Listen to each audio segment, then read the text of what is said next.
Cuando llegó la grúa me encontraron todavía bien asustado.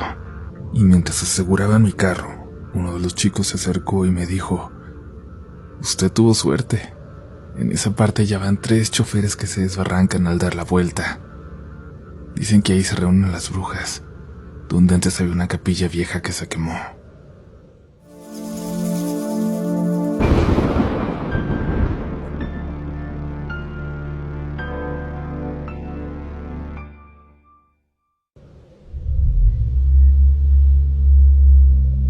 Muy buenas noches, comunidad. Gracias por dejarnos llegar a ustedes con las siguientes historias y gracias por ser parte de la mejor comunidad de Internet. Hoy hay una selección muy variada que va desde espíritus hasta brujas, duendes, seres elementales que no logramos comprender. Hoy hay historias de veladores y taxistas también. Lo único que tienen en común es el miedo, el terror, y que seguramente, aunque tú no creas, aunque prefieras permanecer en la tranquilidad del escepticismo, hay alguien muy cerca, muy cerca, con una historia no tan lejana de lo que aquí se contará. Te invitamos a poner atención a tu alrededor, no solo por las historias que hay gente dispuesta a contar, sino porque si escuchas bien, en la noche, quizás alcances a percibir algo que siempre estuvo ahí, pero que no querías escuchar. Quizás seas tú el siguiente protagonista de Relatos de la Noche.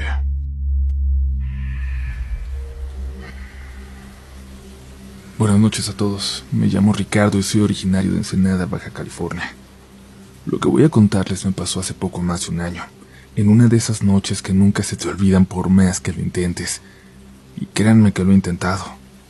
A lo mejor contarlo aquí es un paso más en esa dirección, y si no lo olvido, al menos en algún momento quiero ya no sentir el mismo miedo. Trabajo en un restaurante que abrieron apenas el año pasado sobre la avenida Adolfo López Mateos, ahí en pleno centro, donde está todo lo turístico. Los bares, las tiendas, los cafés, todos esos lugares que se llenan los fines de semana con gente de Tijuana o de San Diego.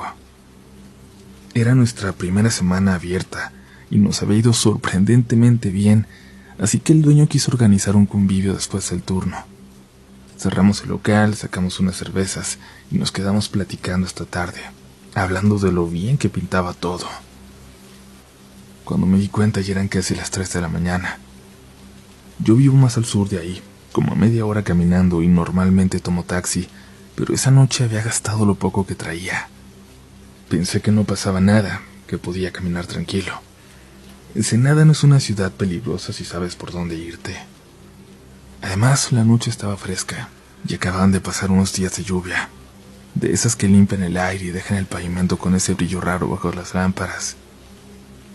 Caminé entonces por esa avenida, López Mateos, bajando hacia la zona menos transitada, y cuando llegué al puente sobre el arroyo, fue cuando escuché el sonido del agua. Al principio no le di importancia. Pensé que era la corriente fuerte normal por los días de lluvia, pero conforme me acercaba al puente, me di cuenta de que se escuchaba algo más que eso. El canal que cruza esa parte de la ciudad, que la mayoría de las veces está casi seco, llevaba una muy buena corriente, fuerte, muy fuerte. No lo recordaba así, nunca. El ruido del agua era tan fuerte que tapaba el poco sonido que quedaba a lo lejos. Me apoyé en la barandilla y me asomé. El reflejo de las luces amarillas de los postes se rompía sobre la corriente. Formaba reflejos en el agua que parecían moverse con vida propia. Se veía bonito. Si mi teléfono no hubiera tenido el 2% de pila, quizás hasta hubiera tomado una foto. Pero justo cuando iba a seguir mi camino, algo se movió allá abajo. Pensé que era un costal, una bolsa de basura o algún tronco arrastrado desde el mar. Pero el bulto se enderezó, y entonces lo entendí. No era basura, era algo, alguien, una figura delgada, alta, con el cabello negro y largo pegado en la cara. No sabría decir si era hombre o mujer, pero su silueta era demasiado clara, incluso con la poca luz. Y lo que me heló la sangre fue que iba en dirección contraria a la corriente. El agua se movía hacia el mar, por supuesto, pero esa cosa avanzaba hacia el interior, como si nada pudiera detenerla. Me quedé paralizado un instante, y en ese segundo pasaron por mi cabeza 1000 cosas. Intenté buscarle una explicación lógica, tal vez una persona drogada o alguien que se había metido a nadar, pero cuando levantó la cabeza para verme, ahí supe que no era humana. Tenía el rostro completamente deformado, con los ojos donde debería estar la boca, y la boca arriba, abierta, como si se estirara hasta el límite de la piel. De esa abertura salió una lengua larga, grisácea, que se movía lentamente. El cuerpo parecía flotar más que caminar, y sus brazos se agitaban en el agua como si buscara algo. Retrocedí tropezando con la banqueta, y en ese momento la figura empezó a moverse más rápido. No escuché pasos ni chapoteos, pero sentí su presencia acercándose. Lo sentí porque empezó a faltar el aire, porque sentía que me era más difícil respirar. Salí corriendo del puente sin mirar atrás. Corrí hasta llegar a una avenida más grande donde todavía había algunos taxis estacionados. Uno de los choferes, un señor grande, me vio y se bajó de inmediato al verme tan pálido. Me preguntó qué me había pasado, si me habían asaltado o algo así. Le conté apenas lo que alcancé a decir, todavía temblando, recuperando el aire. Le dije que había visto algo debajo del puente. El taxista me escuchó con calma sin interrumpirme, y cuando terminé me dijo: no eres el primero que ve algo ahí. Cuando el canal se llena, el mar devuelve algo de lo que se llevó. No supe qué responderle. Me ofreció un cigarro. Me dijo que me sentara un momento en el taxi y esperó hasta que me calmé. Luego insistió en llevarme a mi casa y no quiso cobrarme. Yo ni siquiera fumo, pero esa noche se lo acepté. Y me sirvió, al menos para tomar un momento para recuperarme. Por acá en Ensenada no llueve mucho, pero esas pocas veces que nos cae la lluvia, evito pasar por ese puente. Me da mucho miedo cuando lleva corriente fuerte el arroyo. Siento que si alguna vez vuelvo a ver esa cosa, será en una noche así. Siempre que paso por ahí, porque tengo que pasar, en carro o de día, cuando me siento seguro, me entra la necesidad de mirar hacia abajo. En lo que pienso es en lo que me dijo el taxista, que por cierto ya no he vuelto a ver, que el mar devuelve lo que nunca debió salir de él.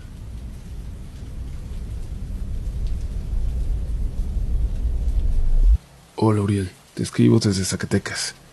Y esto que te voy a contar ocurrió hace ya varios años, cuando todavía vivía con mis abuelos, en un rancho pequeño a las afueras del municipio de Betagrande. En la casa estaba al pie de un cerro, en una zona donde abundan las minas abandonadas, los túneles que quedaron de los años del auge minero. Desde chica mi abuela decía que en esas cuevas vivían los pequeños, los que se enojan si uno anda molestando su territorio. Yo me reía, claro. Pensaba que solo eran historias para que no anduviera solo en los cerros, para que no me alejara de la casa. Pero una tarde de marzo me dejaron sola.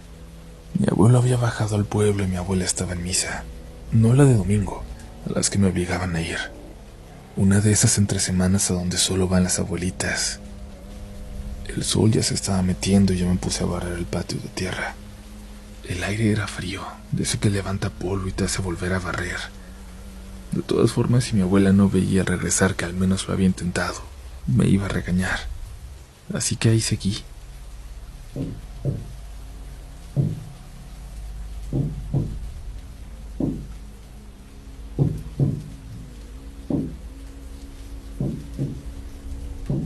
Fue entonces cuando empecé a escuchar unos golpecitos secos, metálicos, como si alguien estuviera martillando desde abajo del suelo.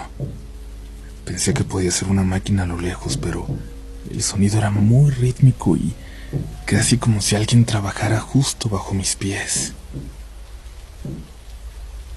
Me agaché a escuchar mejor y juraría que venían de la parte donde alguna vez hubo una especie de pozo tapado con piedras grandes. Me dio curiosidad, pero también algo de miedo, así que regresé a la casa y cerré la puerta. Pasó como media hora y mientras calentaba café en la estufa escuché otro ruido. Esta vez era un silbido muy fino, repetitivo, como el canto de un pájaro.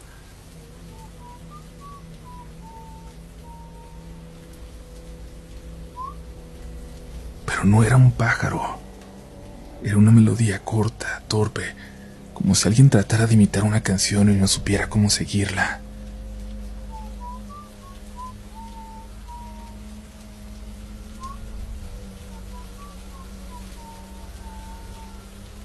Cuando miré por la ventana vi algo moviéndose entre los mezquites. Eran 3 figuras pequeñas, del tamaño de un niño, pero con las piernas torcidas y los brazos largos. Sus rostros eran borrosos, les juro que se veían borrosos, y aunque estaban lejos sentí que me estaban viendo. Uno de ellos sostenía algo que brillaba, como una piedra o un pedazo de metal. Y entonces lo escuché, el mismo silbido, ahora más cerca. Apagué la estufa y me quedé quieta. Las figuras comenzaron a caminar hacia la casa, lentas, torcidas, casi arrastrando los pies. Cerré todas las ventanas y me escondí detrás de la mesa, y por un momento creí que se habían ido. Pero después escuché un golpe seco en la puerta. Y luego otro, y otro. Hasta que de pronto el sonido cambió, como si alguien arañara la madera desde abajo.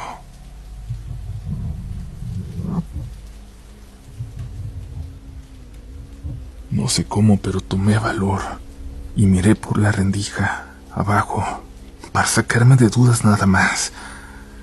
Y lo que vi me sigue persiguiendo hasta hoy, lo juro por Dios. Una mano pequeña, delgada, con unas uñas larguísimas y negras, asomada por el borde inferior de la puerta, moviéndose como si buscara una grieta por donde entrar. Grité, corrí al cuarto de mi abuela y me encerré ahí hasta que escuché su voz afuera ya entrada la noche. No sé por qué ese día se tardó tanto en llegar, más de la cuenta. Cuando me encontró le conté todo llorando. Le pedía que me creyera, que no me fuera a pegar, que no era un invento para no hacer mis quehaceres.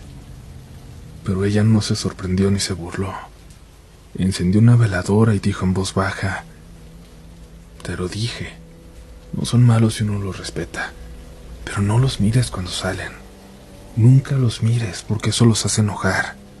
Por eso se ponen borrosos. Eso pasa cuando se dan cuenta que uno los está viendo". Al día siguiente, mi abuelo y yo encontramos la tierra revuelta junto al pozo tapado. Entre las piedras vimos una moneda vieja, ennegrecida, con un grabado que ninguno de los dos reconocía. Mi abuela la envolvió en un pañuelo y la guardó, y nunca más la volví a ver. Tampoco volvimos a hablar del tema. Por más que intento, por más que he buscado olvidar cuando estoy despierta, en mis sueños es distinto. Ahí, mucho más seguido de lo que yo quisiera, aunque esté soñando con otra cosa, con algo que no tiene nada que ver, escucho los sonidos. La melodía desafinada y corta viniendo de debajo de la tierra.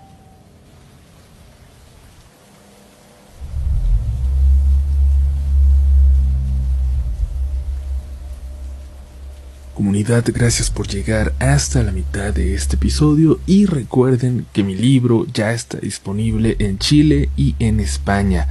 Fue un tiraje pequeñísimo allá, hay pocos ejemplares, siento que se pueden acabar pronto, ojalá, así que aprovechen para tener esa edición tan especial impresa allá en sus países. Es una edición tan limitada que ni siquiera yo tengo una copia aún, pero me encantará firmarla en algún momento. Les prometo que voy a estar por allá.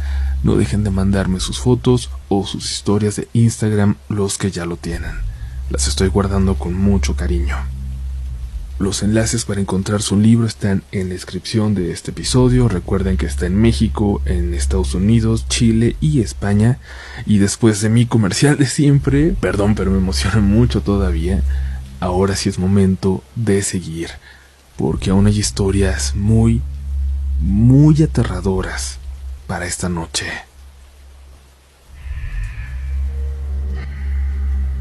Buenas noches, Uriel. Esta historia me la contó un taxista de nombre Eusebio cuando trabajaba en Oaxaca, hace algunos años. Yo había tomado su taxi una madrugada en el centro y durante el trayecto, cuando vio que yo venía somnoliento, me dijo: ¿sabe qué? Hay cosas que solo a los que manejamos de noche nos toca ver. Le pregunté a qué se refería. Siempre estaba disponible para una historia y me contó lo siguiente. Eusebio trabajaba casi siempre de noche porque, según decía, el dinero corre mejor cuando los demás duermen. Una madrugada cualquiera, como a las 2:30, dejó un cliente en una colonia en la parte alta de la ciudad, una donde las calles son empinadas, con casas viejas y cables que cuelgan por todos lados. La noche estaba muy callada. No había nadie en las banquetas ni ruido de perros, solo el motor del taxi y el zumbido de los postes. Al bajar por una calle sin salida, que daba a un barranco, se dio cuenta de que había tomado la ruta equivocada. Eran de esas que parecen normales al principio, pero conforme avanzas te das cuenta que cada vez hay menos casas, menos luz, menos señales de vida, que ahí terminan pues. Así que intentó dar vuelta en U, pero algo llamó su atención. Al lado de la calle, muy cerca, un grupo de mujeres reunidas junto a una fogata, a unos metros del final de la calle. Eran 4. Parecían estar de espaldas murmurando algo. Se les veía el cabello suelto y largo, iluminadas apenas por el fuego. Y aunque suena muy raro, al principio Eusebio pensó que era una reunión de vecinas, tal vez hasta alguna ceremonia o fiesta privada, pero la hora y el lugar, lejos de todo, le parecieron rarísimos. Aún así bajó la velocidad, más por curiosidad que por otra cosa. Los taxistas están acostumbrados a ver de todo, no se asustan nada fácil. Por eso entiendo que, aunque todos quizás hubiéramos salido a toda velocidad de ahí, él se tomó su tiempo. Él quería ver. Fue entonces cuando una de las mujeres levantó la cabeza y vio que no tenía pelo en la mitad de enfrente. Su rostro era pálido y no reflejaba el resplandor del fuego. Eusebio lo recordó muy bien. No tenía cejas y su boca se movía sin emitir ningún sonido, pero parecía que les decía algo. Las otras mujeres giraron al mismo tiempo y lo que él vio después fue suficiente para dejar de trabajar de noche por meses. Sus sombras no coincidían con sus cuerpos. Mientras ellas se quedaban quietas, las sombras se movían solas, retorciéndose, caminando en direcciones distintas, como si tuvieran vida propia. Eusebio sintió un escalofrío recorrerle toda la espalda y metió primera para alejarse. Pero justo entonces escuchó que alguien golpeó el techo del taxi. No había nadie alrededor, y el fuego seguía encendido al fondo de la calle. Volvió a mirar por el espejo y lo que vio lo paralizó. Una de las mujeres ya no estaba en el grupo. La vio venir caminando detrás del taxi, lentamente, pero con cada paso parecía acercarse mucho más rápido, sin mover los pies. Aceleró, pero el coche no respondía bien. Al menos eso es lo que parecía, lo que él percibía. El velocímetro marcaba 40, 50, pero no avanzaba. Parecía estar frente a la misma casa. Parecía que estaba atrapado en esa calle. De pronto la radio del taxi se encendió sola. No había música, solo una voz. La voz de un señor como cantando, sin instrumentos, sin nada más. Solo un hombre que cantaba en un idioma que él sabía que no era español ni inglés. Y en medio de ese ruido escuchó voces, claras y suaves, que le decían: no corras, no te lleves algo de nosotras, vas a regresar. No corras, no te lleves algo de nosotras, vas a regresar. Ni siquiera entendió qué significaba eso, pero las escuchó tan cerca que el miedo fue tanto que Eusebio soltó el volante Ahí sí avanzó. Su taxi se subió a la banqueta, chocó con un poste y el golpe lo sacó de esa especie de trance. Se dio cuenta de que sí había avanzado por la calle. Cuando volvió en sí se dio cuenta que todo estaba tan vacío que nadie salió a ver el choque. A lo lejos tampoco vio fuego ni mujeres, nada. Pero hasta ahí, aunque estaba lejos del barranco ya, el olor a fuego apagado le llenaba la nariz. Llamó a la grúa. Llegó justo antes de que amaneciera. El mecánico que fue por él le dijo algo que todavía lo hace temblar cada vez que lo repite. Usted tuvo suerte, patrón. En esa colonia ya van 3 choferes que se desbarrancan. Ahí al dar la vuelta. Dicen que ahí se juntan brujas, donde antes se ve una capilla vieja que se quemó. Con el tiempo Eusebio volvió a trabajar de noche, pero nunca volvió a dirigirse a esa zona. Aunque sean caros, no acepta los viajes que van hasta allá.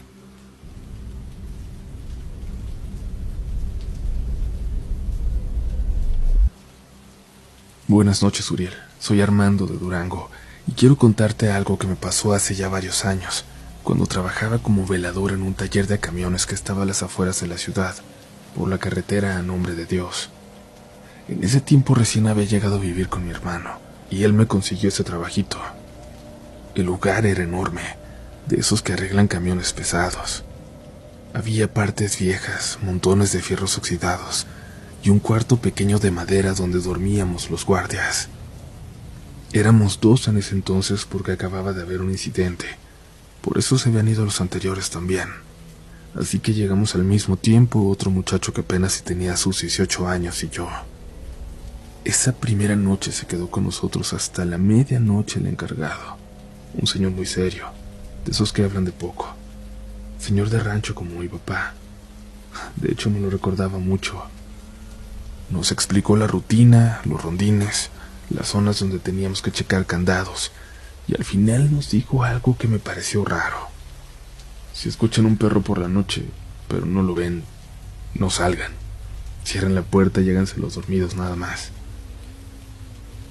Le preguntamos si había algún perro peligroso en el terreno, y dijo que no, que ninguno. Luego dijo que si veíamos uno, definitivamente no era suyo. Nos pareció raro, pero casi lo olvidamos hasta nuestra tercera noche ahí, cuando como a las 3, cuando el frío empezó a sentirse más fuerte, escuchamos algo caminando afuera de la caseta.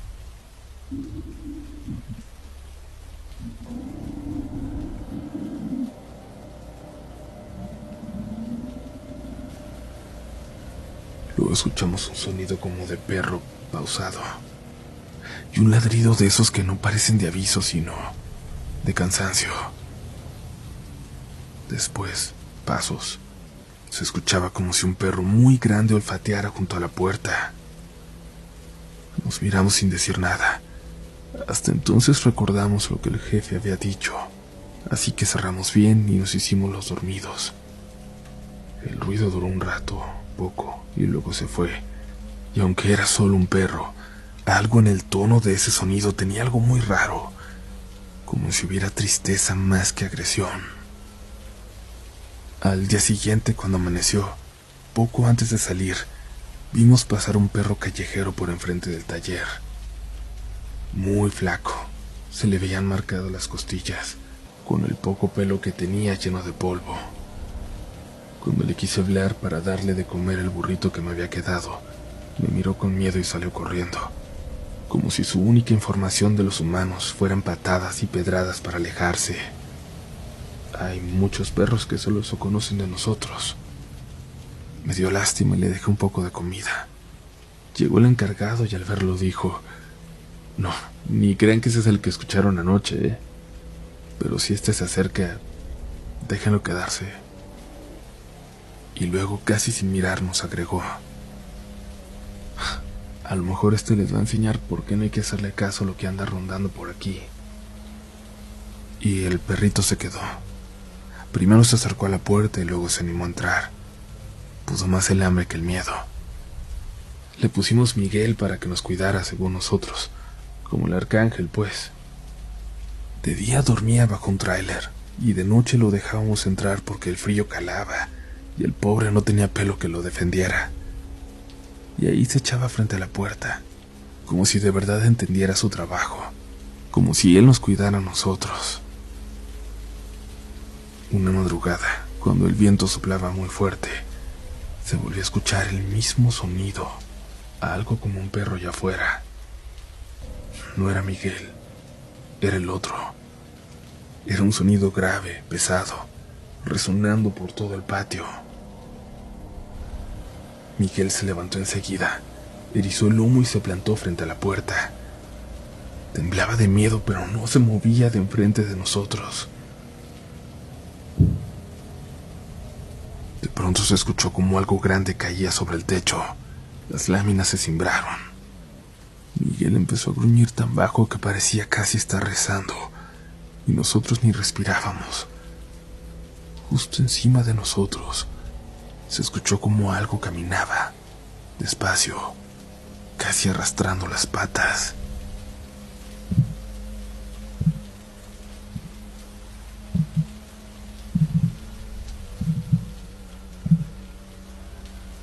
Se escuchó toda la noche. El encargado llegó al amanecer y nos encontró pálidos, con el café frío todavía en la mesa. Solo dijo: no les pasó algo más nada más porque este perro no los dejó solos, Si no, a lo mejor hubieran visto lo que hacen los ruidos. Y esa no fue la última vez que lo escuchamos, para nada.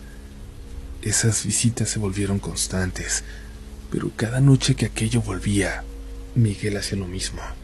Se levantaba, miraba hacia la puerta y ahí se quedaba gruñendo, como anunciando que no iba a dejar pasar a nadie. Hasta que un día, cuando llegué a trabajar, Miguel estaba distinto. Ya no veía bien, chocaba con las cosas. Uno de los mecánicos me dio aventón para llevarlo al veterinario, y ahí nos dijeron que se había quedado ciego.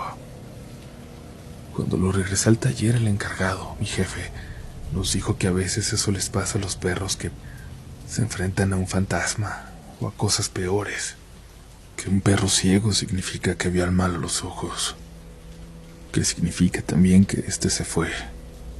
Y aunque yo no le creí mucho, la verdad es que desde ese día nunca más escuchó nada en el techo, ni en el patio, ni en los alrededores, y trabajé 2 años más ahí. Cuando dejé ese trabajo me llevé a Miguel conmigo, ni siquiera pregunté. Lo subí al carro y nos fuimos a la casa. Aquí vivió tranquilo conmigo, hasta que se murió. Y no sé si era por costumbre o por algo más, pero cada noche el Miguel, antes de dormir, se ponía enfrente de la puerta de la casa. Ese era su lugar. Ahí lo encontramos dormidito, el día que se murió. Hasta su último respiro, intentó protegernos.